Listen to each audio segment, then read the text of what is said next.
Hello everybody and welcome to another edition of our Community Access. It's fall, so that means it's time for cider and donuts. So Terry and I had a field trip to Ortonville to visit with Porter's Orchard. Then I sent our crew to Metamora to check on their balloon race. Then, since the kids are now in school, we would check to school safety with Deputy Freiberg.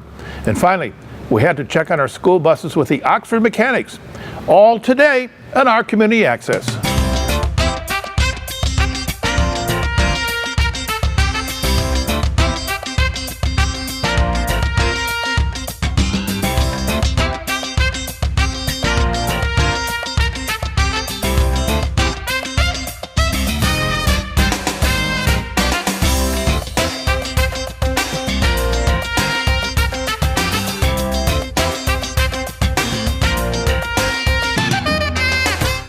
Here we are in front of American Legion Post 108 in Oxford. Now, every Friday between 12 and 8:30, they serve up some of the best fish in Michigan. Follow me inside. We're going to take a look around the post.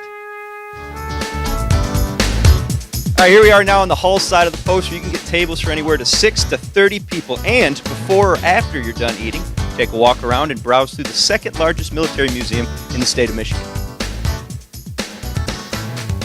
All right, now we're over on the restaurant side of the post, where most of the fun happens. As you can see behind me, they've got darts, pool tables, 50-50 raffles, and any kind of fish you can think of, baked cod, walleye, combo plates, all right here at your beck and call.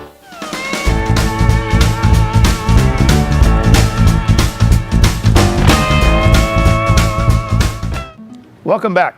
It's fall, so that means it's time for cider and donuts. With the story is our reporter, Terry Stiles.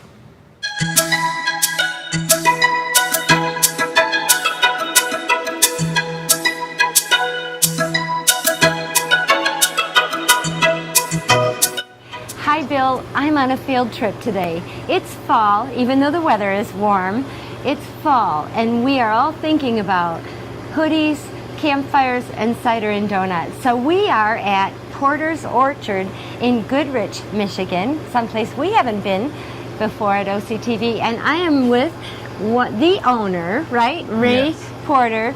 Ray comes by this business honestly because this sign back here says that's Roger Porter, and Ray tells me that his grandfather actually put these cider press wheels in, right? Right. Tell us a little bit about Porter's Orchards. First of all, I have a lot of questions for you. Okay. Well, my grandfather moved out here in 1919 from Flint. Wow. And planted the first apple trees in 1921. Put the cider press in the 30s. And he passed away before I was born, but my dad took it over when he passed away. And I've been in business with my dad since 1979.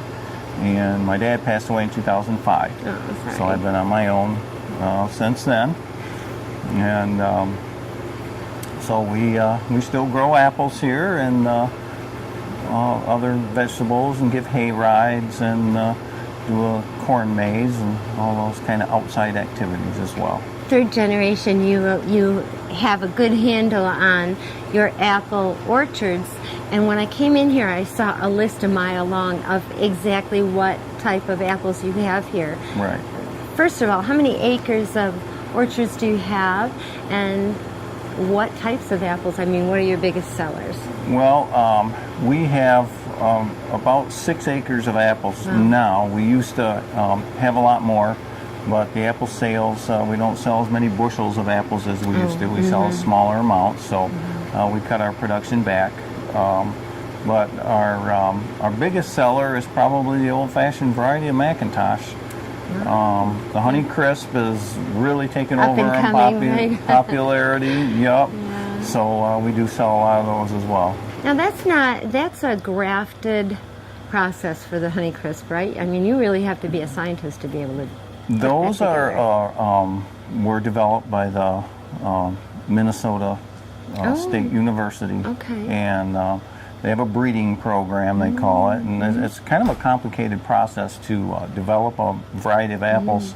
It takes about 30 years from the time they actually start looking at a variety to the time they can actually get trees into production for commercial sales. Boy, that takes a lot of patience. It's a doesn't lot it? of patience, yeah. And so with the variety of apples that you have here, do you use them all for your cider? So I can't wait to get to the cider and donut part, and I know that you're not processing cider yet. Correct. Why? Well, we don't have a good enough variety of nice sweet apples. So first apples we get are pretty tart, and so we like to have a real good blend. So yes, we try to put all the kinds of apples that we have into the cider, and that's what really makes a good cider, is to blend as many varieties as you can. So we take, in the first part of the season, probably only about 4, and then as we get more in, then we put more in. Some varieties go out. We don't have those because they don't store well. So starting with Macintosh, we can store apples all winter long. So are their growing seasons different? They don't all just pop out at once and then Thank they're done? God they don't all get ripe at once, or okay. we'd have a tremendous job trying to pick all the apples all at yeah, once. So right. we get them extended over really about a 6-week period to harvest apples. The main varieties, I call them main varieties, fall varieties of like Macintosh and Honeycrest, they start about mid-September, and then we go to almost Halloween to finish up harvest Well, with that's a good later varieties season. like Spies and Ida Reds. And so bringing me to, I know we had a really bad winter last year. I know it affected fruit crops everywhere, not just in our state, but across the country. How did you do last year? Well, we had some damage to trees. Big mature apple trees died from frost damage, from freeze. We also had some wildlife damage. Some rabbits and mice chewed the bark off the trees. Because they were desperate. Because they were desperate too, and the snow cover was deep, and they were able to hide under the snow, and rabbits can get on top of the snow, and it did a lot of damage to some of my young trees. Oh my.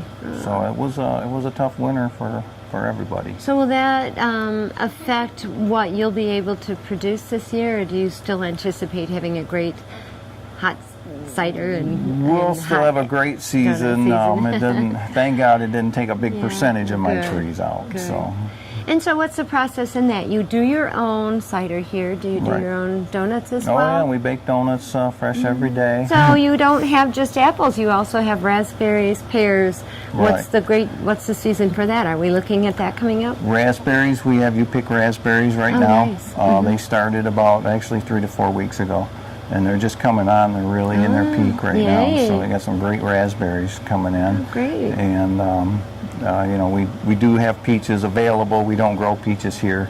That's not a good Okay. site for peaches. It's Geographically? Yeah, it's too cold in the wintertime. Oh. And any of the stone fruits, the pears or the peaches, the plums, the cherries, they just don't do very well for me here at this site. So Oh, okay. I do buy those And focus your love on apples. Yeah, absolutely. Okay, so hours, it's not far to get here. It was about 10 minutes for us to get here. So your hours, and when do you anticipate starting your process of cider? Although you can get it now, but when can people see you making it? We'll start making next Friday, the 13th. Oh, okay, great. So our store hours are Monday through Saturday from 9 till 6, and Sundays from noon till 6. Great, then we will be here. I think we'll be back because I can't wait to try some of those donuts, homemade, Yeah. right here at Porter's Orchards, and their cider. So Bill, back to you, and I'm going to go steal some that they already have in the cabinets. Good stuff at Ortonville's Porter's Orchard. Next up, we sent our crew to the Metamora Balloon Race. Here is our reporter, Andy Curtis. Andy?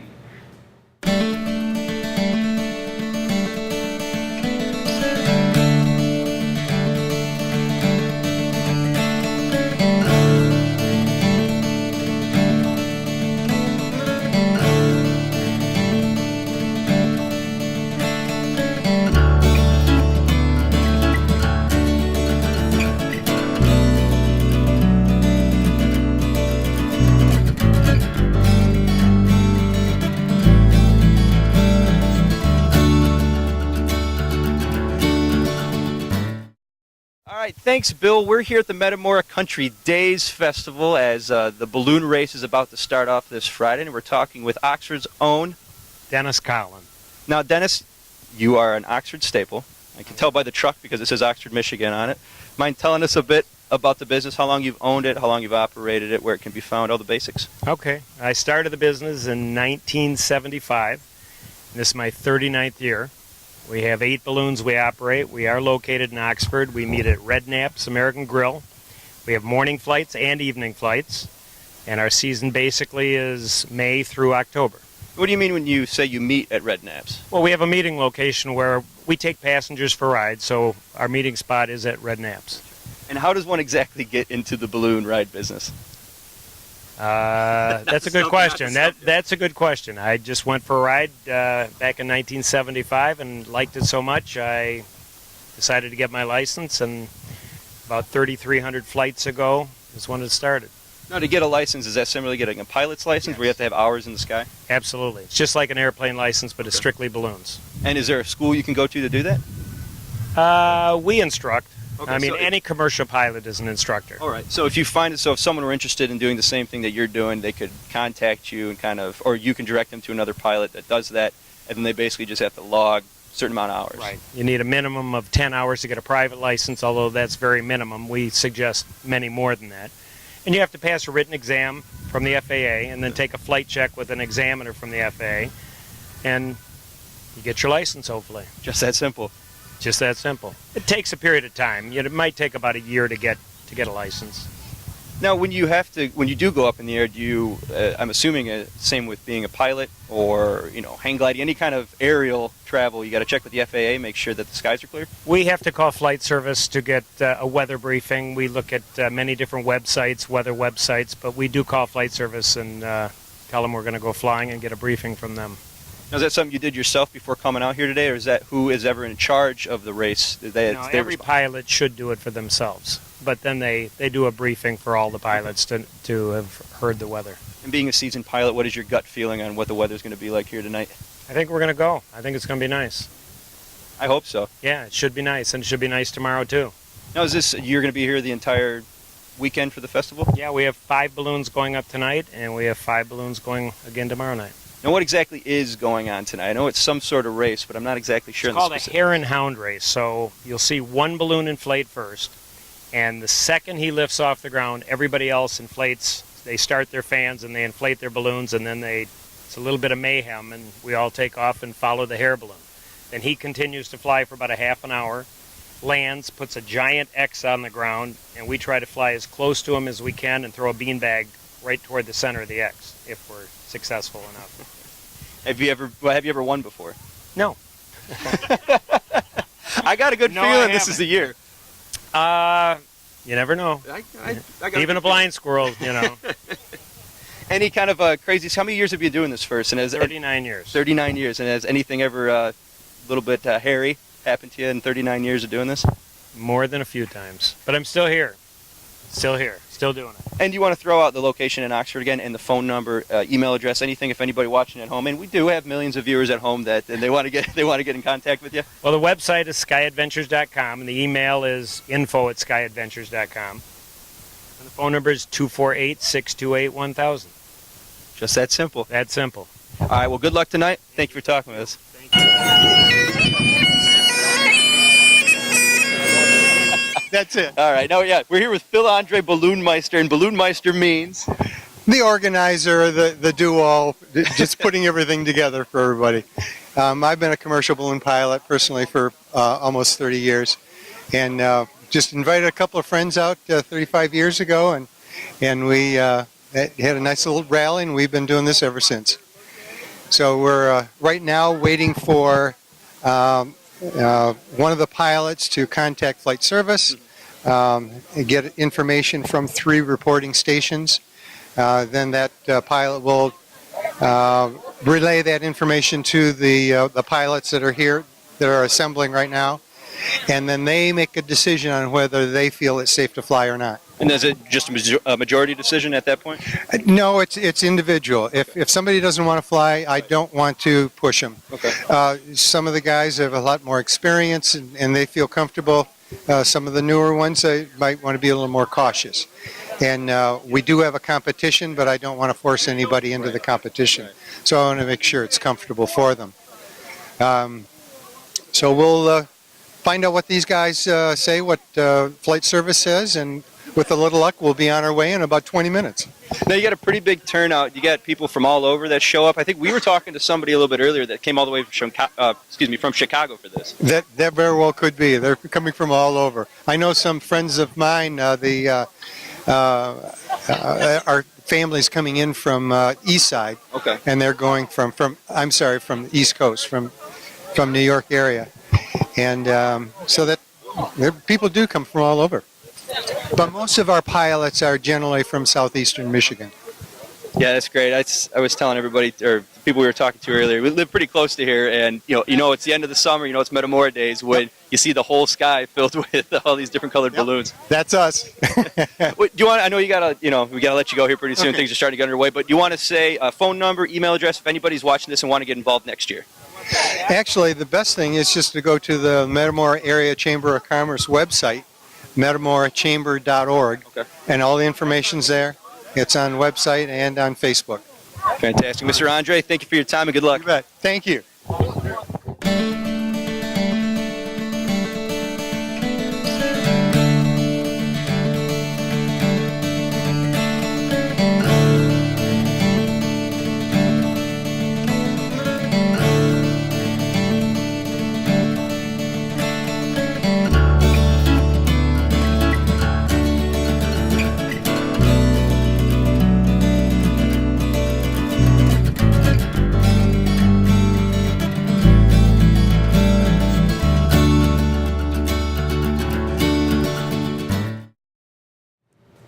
Good job, and I love that song. Next up, school safety with Deputy Freiberg and Terry. Hi, Bill. This is not a happy week for some of the kids that have to go back to school, but I bet the parents are thrilled about it. They're going to get some downtime. In the meantime, it made me wonder what kind of safety issues that we all have to look out for now that school is back into session.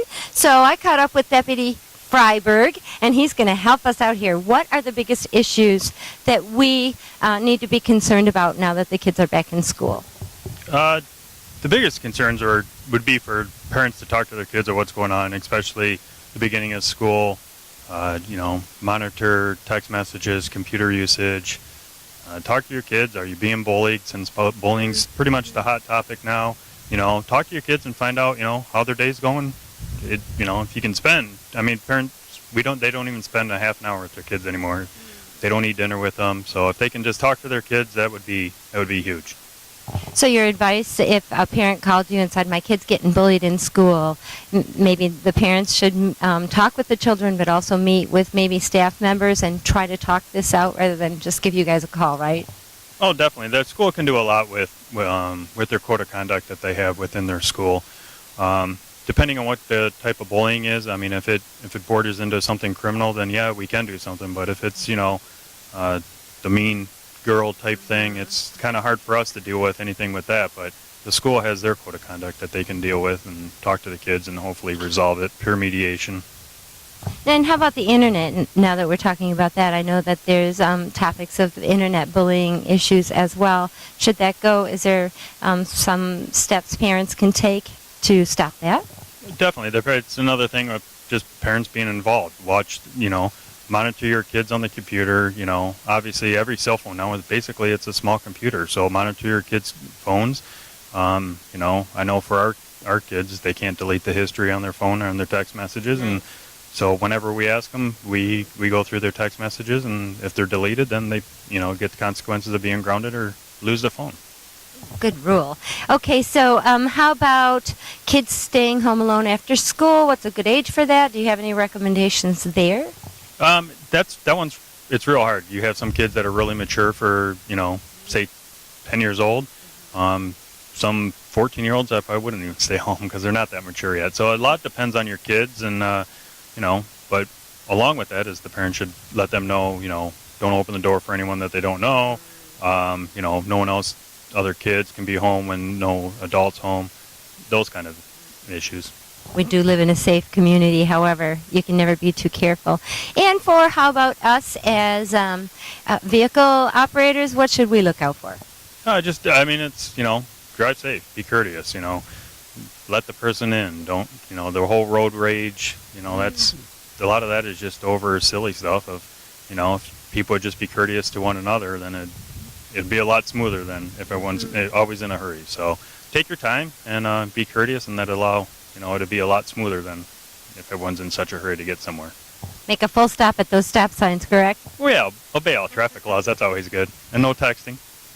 A lot of our conversation that we just had boils down to none of us have enough time in the day, but we all need to take a deep breath, enjoy our family, and slow down, get to where we're going safely.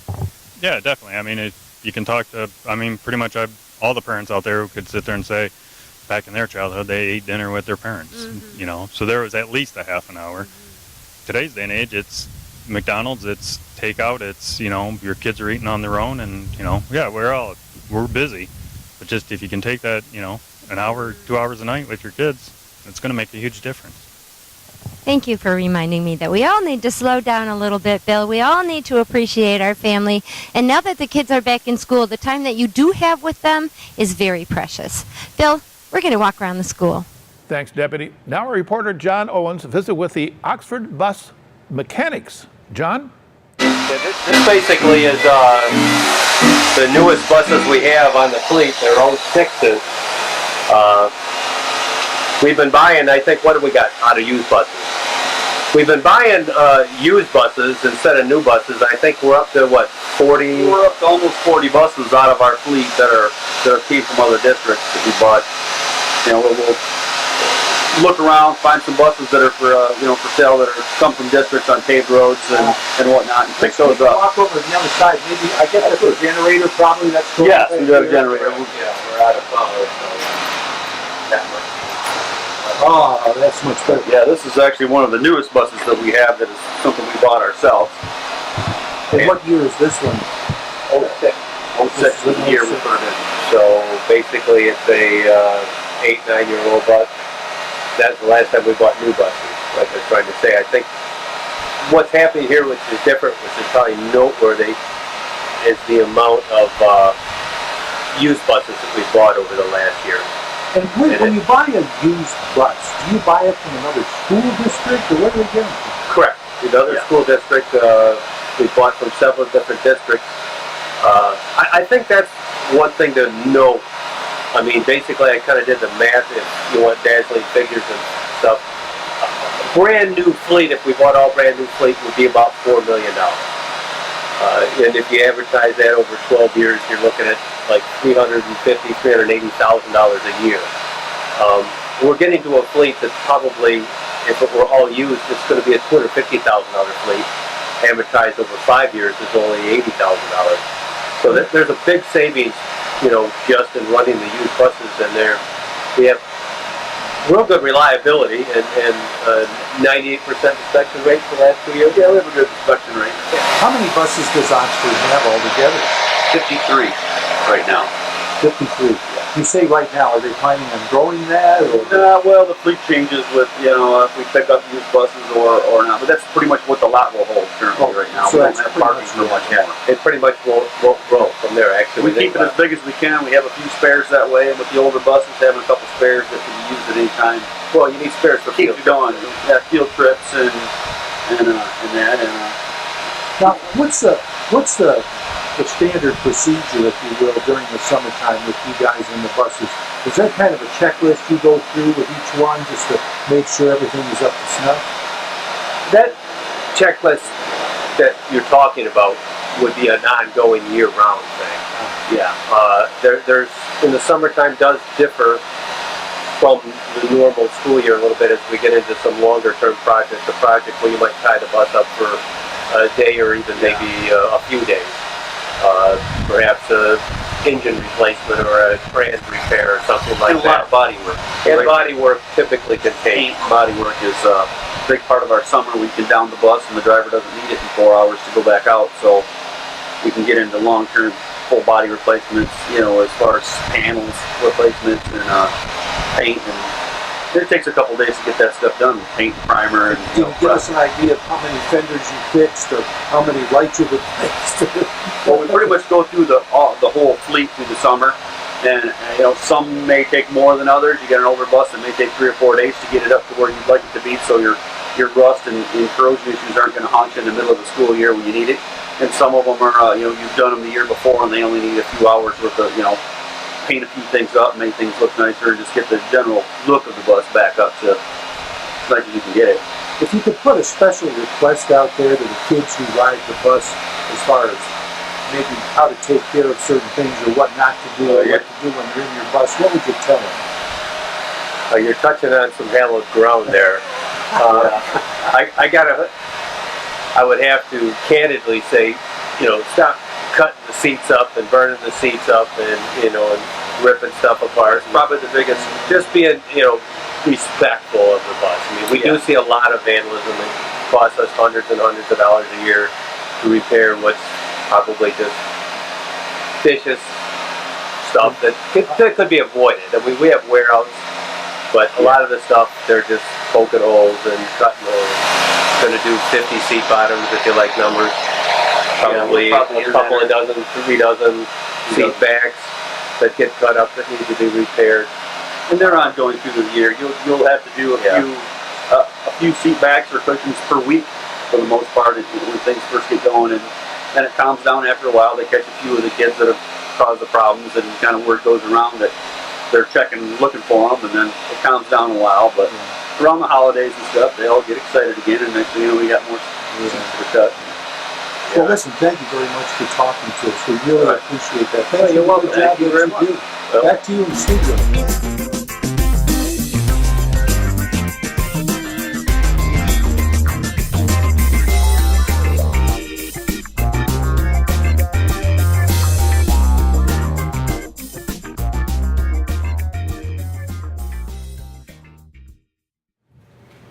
Well, that's all the time for this week. It's time for me to get some cider and a donut.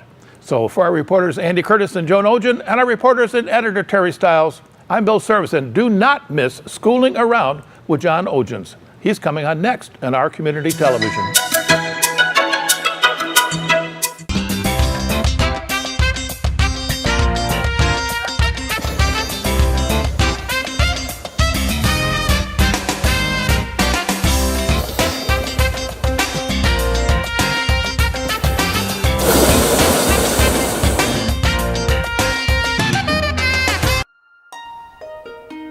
There is a place where the air is pure and water runs sparkling clean.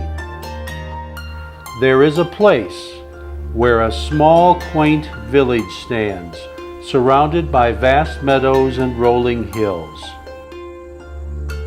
That place is the jewel of Oakland County. It's called Oxford, Michigan. If your dream or vision is for a safe, secure, and better life for you and your family, this is your invitation to come see for yourself the wonderful experience that could be yours. It's true that many lakes, nature trails, fishing, and over 500 acres of parks attract lots of people to Oxford. But there's much, much more. Quaint little shops, small pubs, and many unique fine restaurants. Near the center of town is a white church with a steeple, and a park where a live band can be heard playing from the gazebo on hot summer nights. You are easily transported into a more relaxed and unhurried time. Although the village of Oxford reminds you of years past, the warmth and pride of its hard-working residents truly sets it apart from other communities. If your vision is to start or expand a new business venture in a fiscally responsible environment, Oxford, Michigan welcomes you with open arms. We are one of the few Oakland County communities to offer the unique one-stop program, where Oxford officials make it easy for developers and builders to complete their projects from start to finish. The one-stop process cuts through financial and legal red tape, frustration that usually faces entrepreneurs as they try to get their project off the ground. If your dream is for a new business venture or a better life for you and your family, there is a place called Oxford, Michigan.